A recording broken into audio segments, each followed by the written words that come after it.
high straight thing. Survive 5.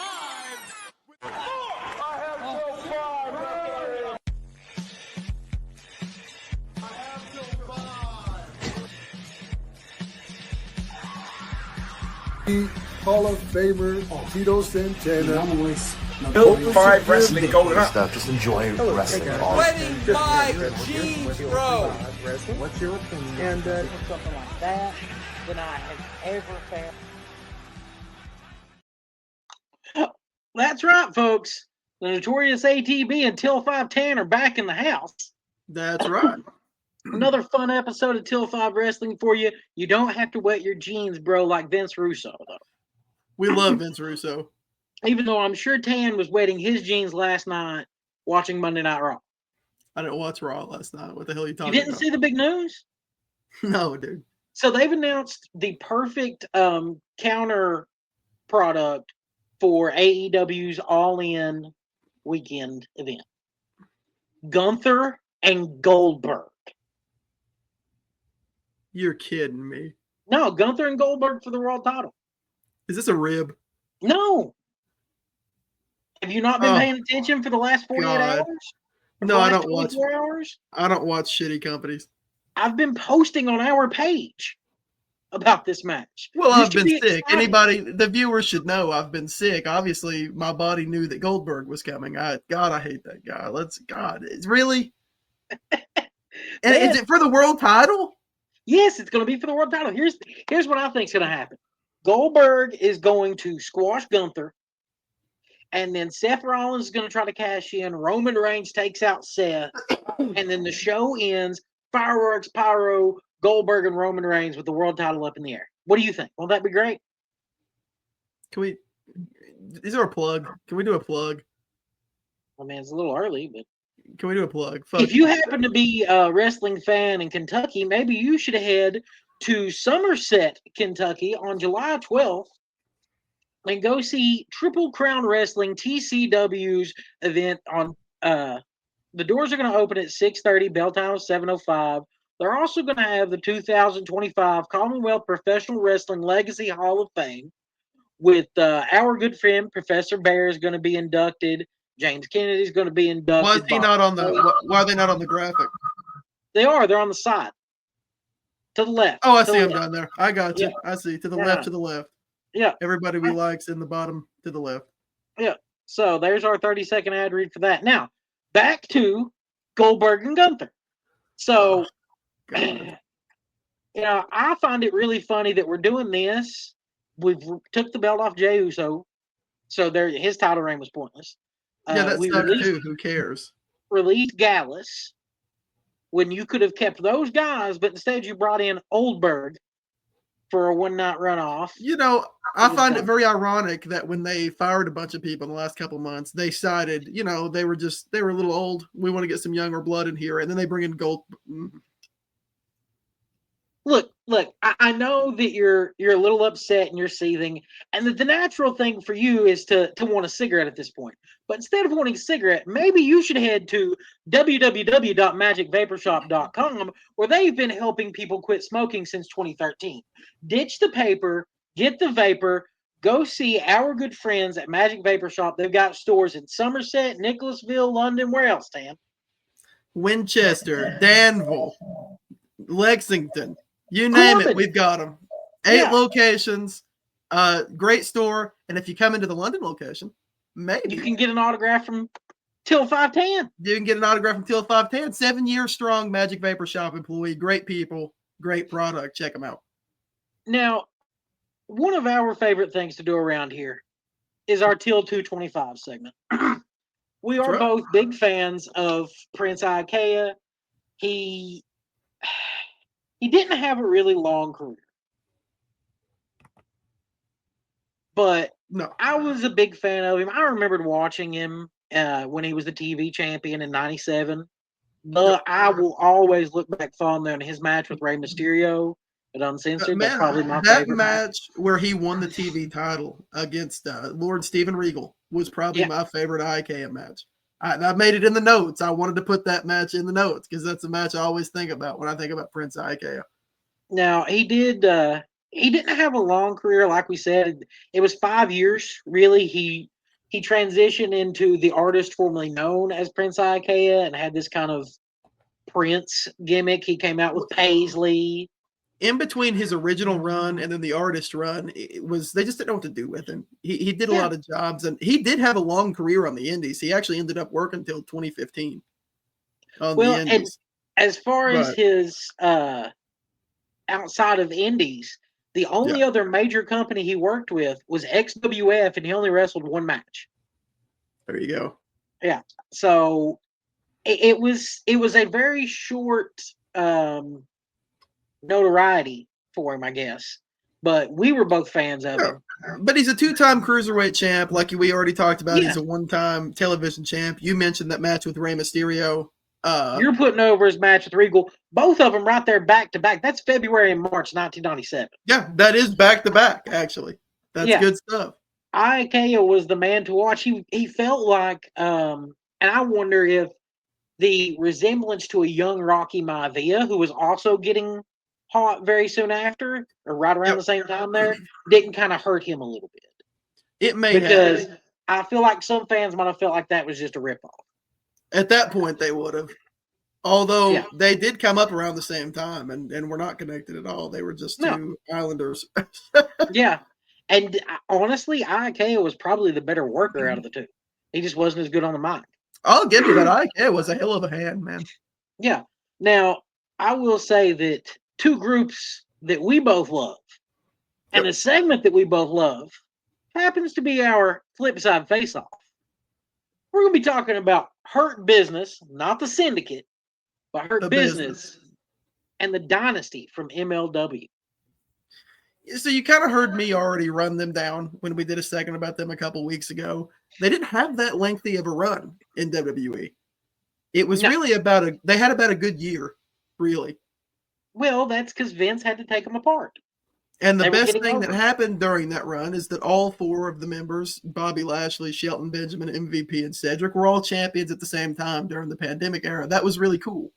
Yeah. Yeah, and it was, to me, even as a white person, my cousin is mixed race. I felt like it was very good to see that because in wrestling, you didn't see that.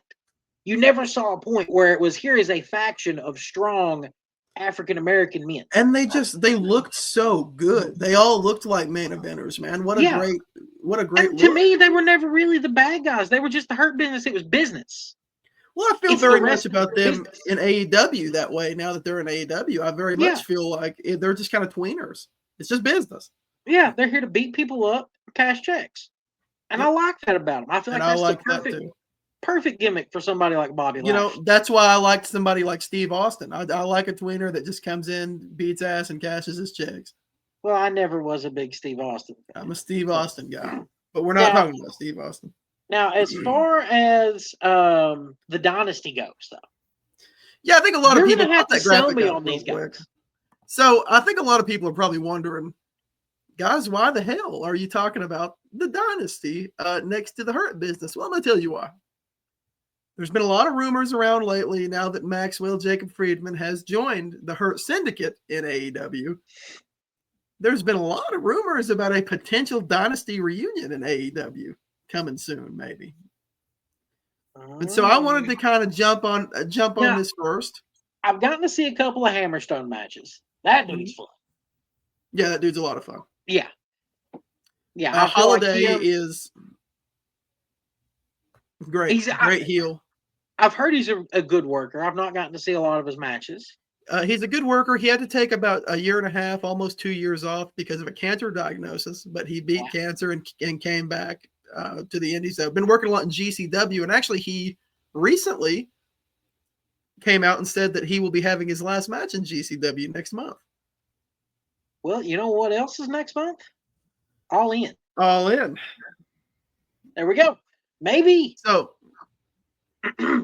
but so it was Richard Holiday, MJF, Alex Hammerstone, and then later on they had a bodyguard whose name was Grogan, who's Cruel or Mads Kruger, indie guy, indie monster. I have seen him, yes. And a young wrestler named Gino Medina, who's pretty solid. But the core 3 is Hammerstone, Holiday, and MJF. Okay, and I remember seeing that they were good with the Hart Foundation. So they had Tillman, excellent feuds with the Hart Foundation. So Harry Smith, was that the third? Yeah. David, Davey Boy Jr. Yeah, well, so I didn't Teddy, watch MLW. I got to see stuff occasionally pop up on a lot of people don't realize how good Teddy Hart was because of how big of a douchebag he is. Well, yeah. He was a good worker, man. But he was a hell of a worker, and he carried a very young member. Dynasty was very young at this point. MJF was 18 years old when he was in the Dynasty, starting out. Jeez. And Teddy and Davey Jr. Teddy and Davey Jr. were carrying those guys, and it was awesome. And they got to do a lot of good character work out of it. And they showed that they had something. But now that they're all three kind of have found themselves in the business, I think it would be cool to reunite them and bring them up against a Hurt Syndicate. That might be a great way to bring these guys all up at once, even. You know, that's the other thing. They were all champions at the same time, just like the Hurt business was in WWE, but respectively in MLW. So yeah, I think that would be a lot of fun. Yeah, I think that because I don't see MJF staying with these guys for long. No, and he needs a group. And look at those guys, especially now. That's an older picture of Holiday from back when they were the Dynasty. Yeah. But now he's a little bit bigger and he's got the stash. Holiday is a heel. He's not as good on the mic, but he can get heat just as good as Max. Well, hopefully we will see in a few weeks. Yeah. Holiday's a lot of fun. I've been waiting for those guys to get jobs. Speaking of somebody that's a lot of fun. Notoriously legendary John Nord. The Berzerker. On the Magic Vapor ship. He was mostly known for his comedy stuff as the Berzerker in WWF. Yeah. He tried to hit the Undertaker with a sword. That was probably his biggest moment. And that was so funny. I loved the Berzerker, man. He's so funny. Now, he did start out in the AWA. They acted like he was part of the United States Football League and became Nord the Barbarian. Teamed with Bruiser Brody, though, during that. Oh, okay. Couple of big, meaty boys beating people up. But eventually he goes to World Class Championship Wrestling. He gets managed by Gary Hart. Of course, you've got a feud with Von Erich if you're in Texas. Leaves there. Ends up going back to the AWA. Works in the Pacific Northwest. Gets that WWF deal finally in 91. Yep. Works with Slick. And Mr. Fuji fused with Davey Boy Smith, the British Bulldog, Jimmy Snuka, just kind of meh. Or not Slick, Fuji. I misspoke earlier. Yeah, Fuji. My brain wants to say Barbarian and Berserker are the same guy. And I understand that. Wants to say Warlord and Barbarian together when I think about the WWF. He was Nord the Barbarian, so there you go. Yeah. So it all runs together at a point. It does. He did win a 40-man battle royal in the summer of 92 and had a fun world title match with Bret Hart. He last appeared in the WWF in 93, ends up going to work for All Japan, where he teams with Stan Hansen. I did know that. Okay. Yeah. Well, so he also goes to Malaysia, working with some of the older guys like Rick Martel, where he's wrestling as the Viking. I guess just because of his beard, they keep giving him Barbarian, Viking, Berserkers.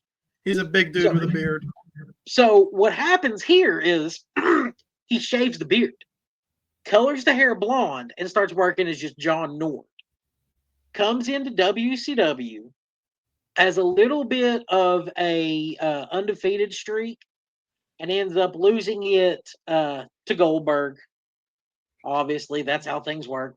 This guy ruins everything. And 98, he retired. He had worked with Barry Darso, Hole in One, Repo Man, Smash. Smash. Yep. Yeah. Smash.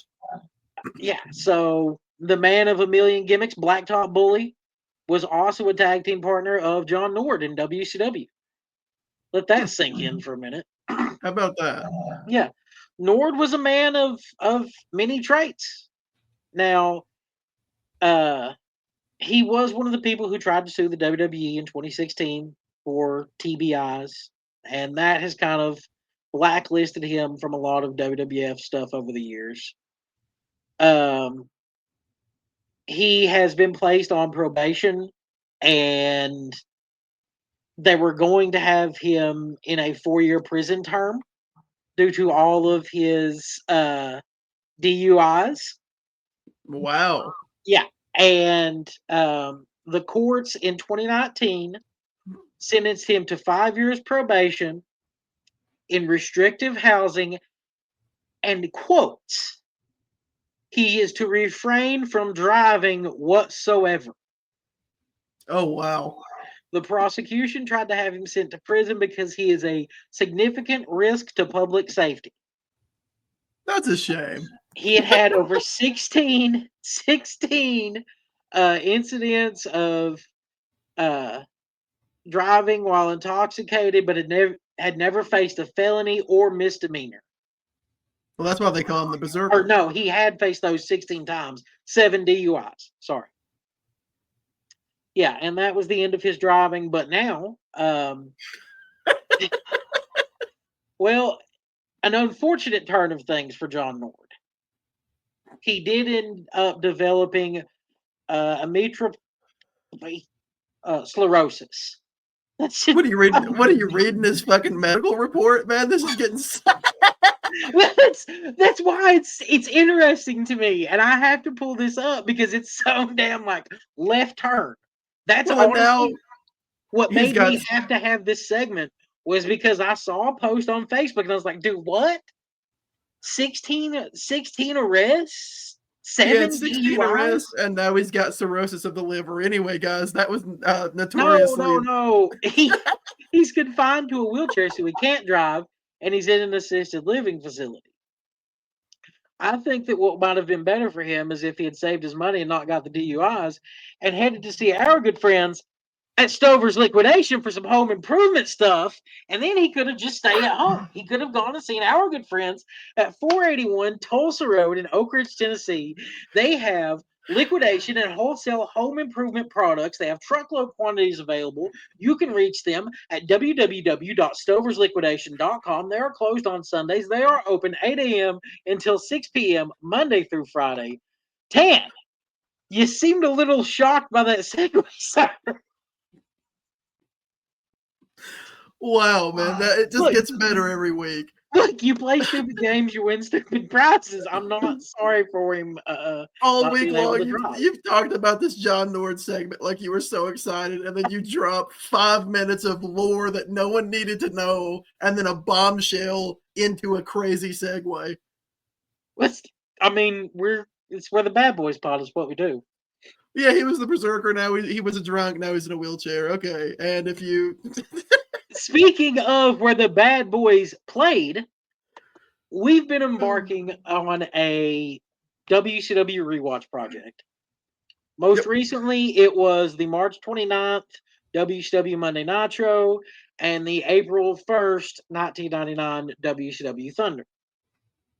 Something that I think both of us are starting to realize very quickly here is WCW can't seem to pull off 2 good shows in 1 week.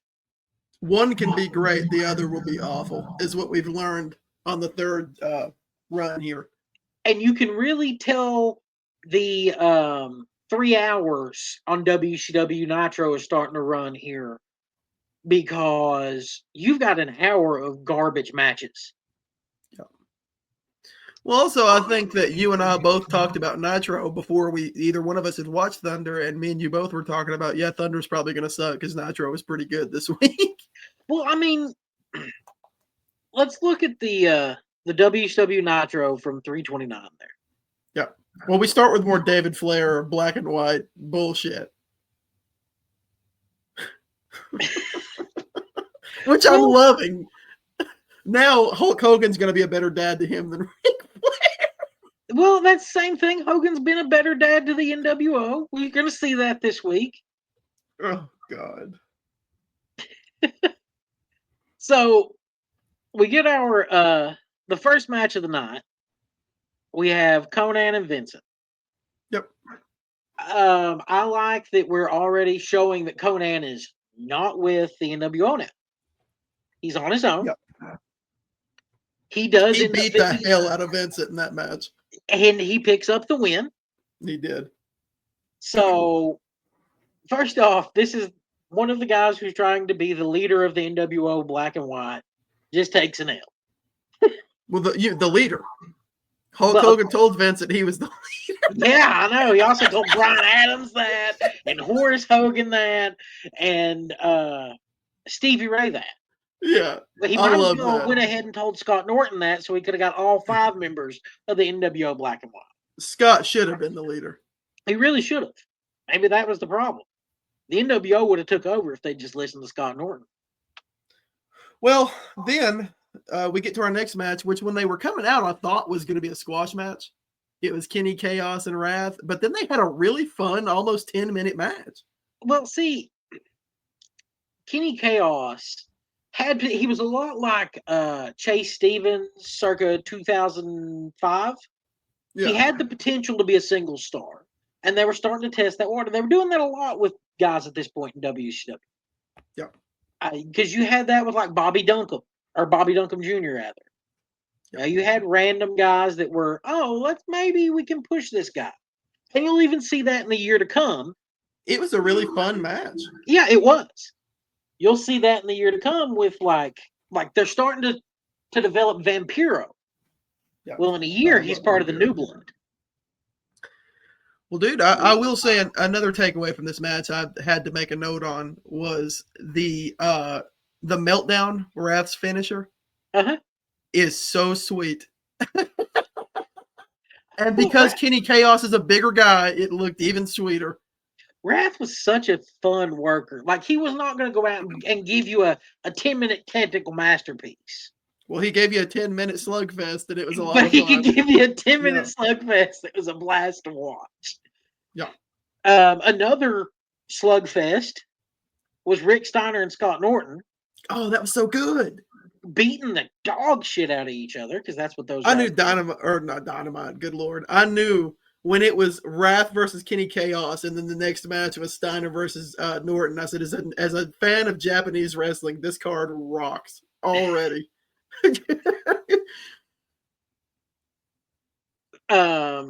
So what do we get next? Booker T next and Chris Adams? Yes, and I told you before the show started that I am growing such an appreciation for Chris Adams watching this rewatch, man. He was really good. And I like looking back now and seeing, like I was saying about how the guys build, seeing where Booker T is. Yeah. Here versus a year prior, 2 years prior, 3 years prior. Well, this is right at the beginning. You know, right before it really takes off for him. Yeah. They have. That was good. Yeah, that was fun. And then we go into Jericho and Jerry Flynn, which I am 3 weeks in, and I literally could never see Jerry Flynn again and be totally okay. I didn't realize, we have literally seen Jerry Flynn every week. What do they call him? Thunderfoot? Yeah, that's what Heenan calls him. Thunderfoot. It comes. What's funny is that we've been watching this for 3 weeks, and every single time Jerry Flynn comes out, I always go, "Who is that?" And then they're like, "Jerry Flynn." I was like, "Oh yeah, it's Jerry Flynn." 3 weeks in a row, I've said, "Who is this guy?"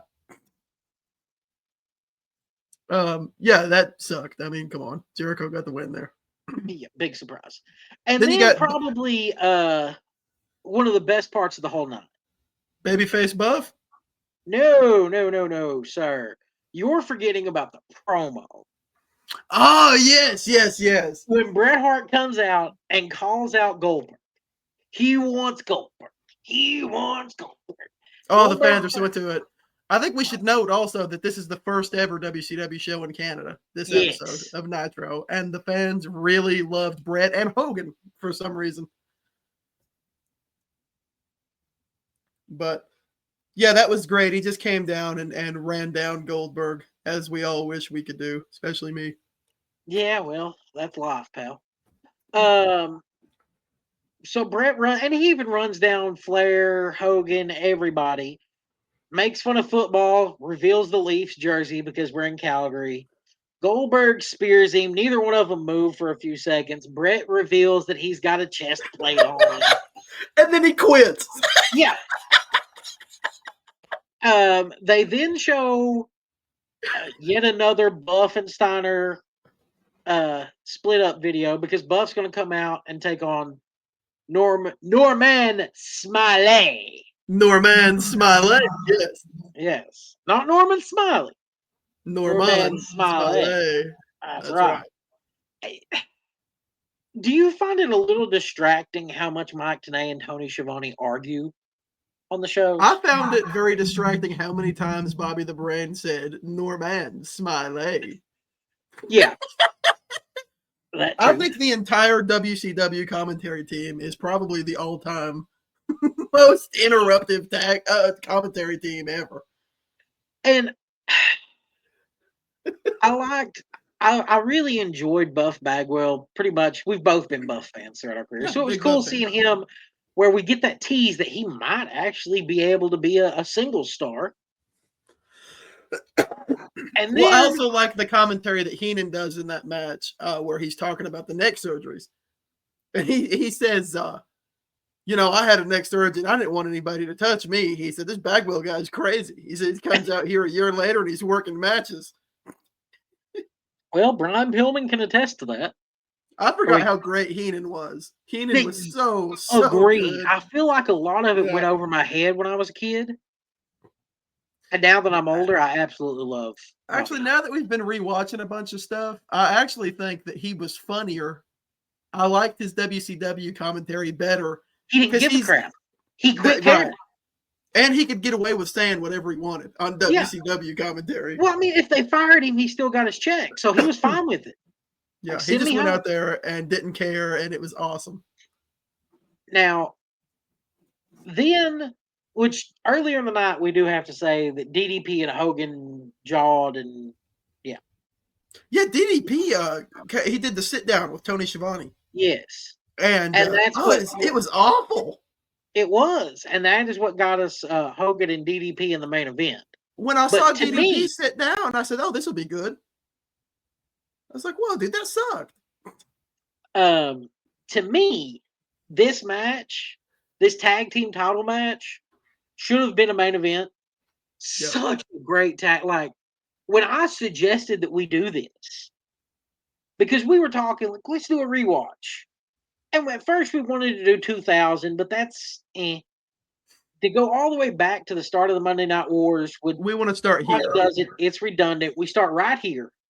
We get to see Booker, Kidman, Mysterio, Benoit. We could see all these guys grow and mold into what they would become later.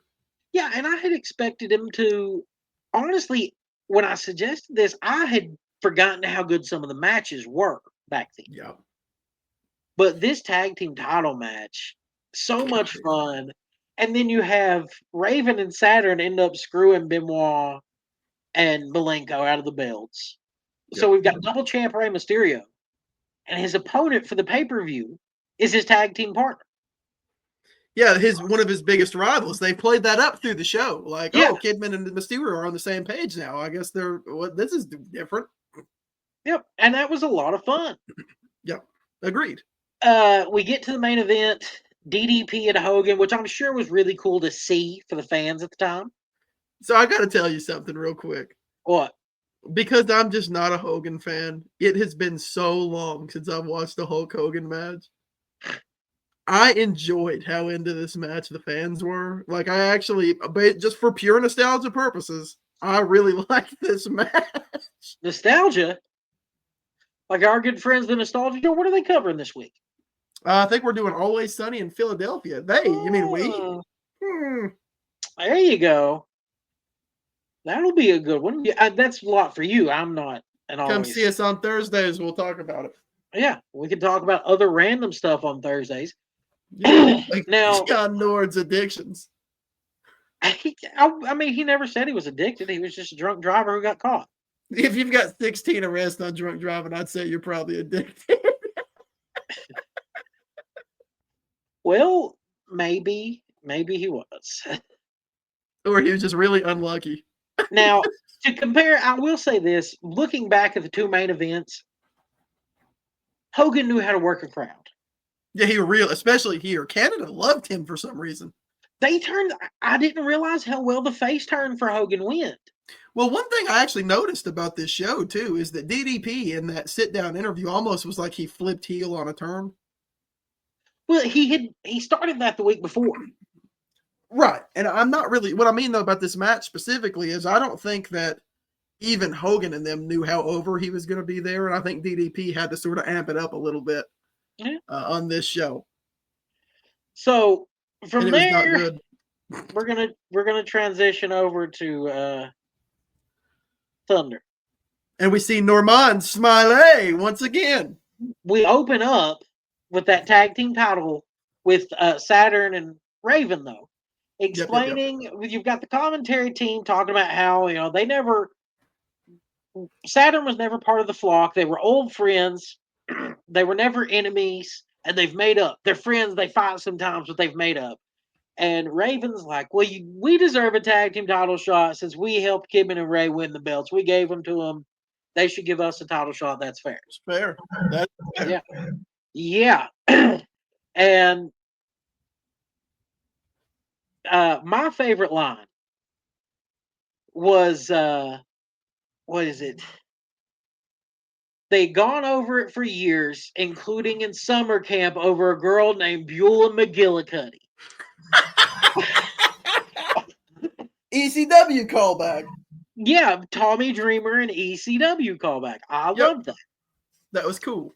So now let's get into one of the shittiest of the shitty wrestlers. Wrestling with Normand Smiley. We have. I was going to say, please don't be shit talking Normand Smiley.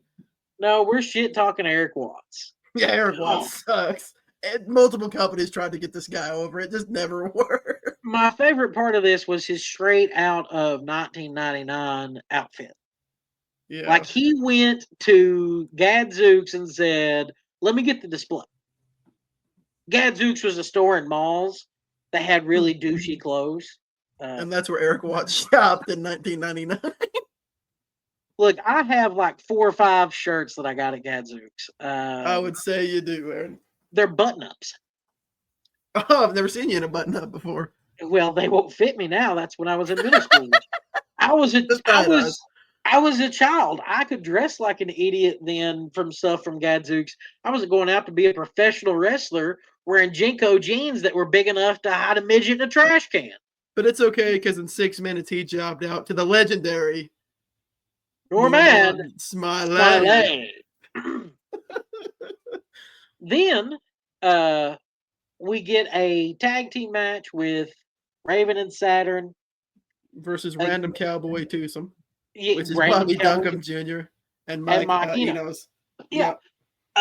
Gets interrupted when Malenko and Benoit come out as expected after the promo to open up the show.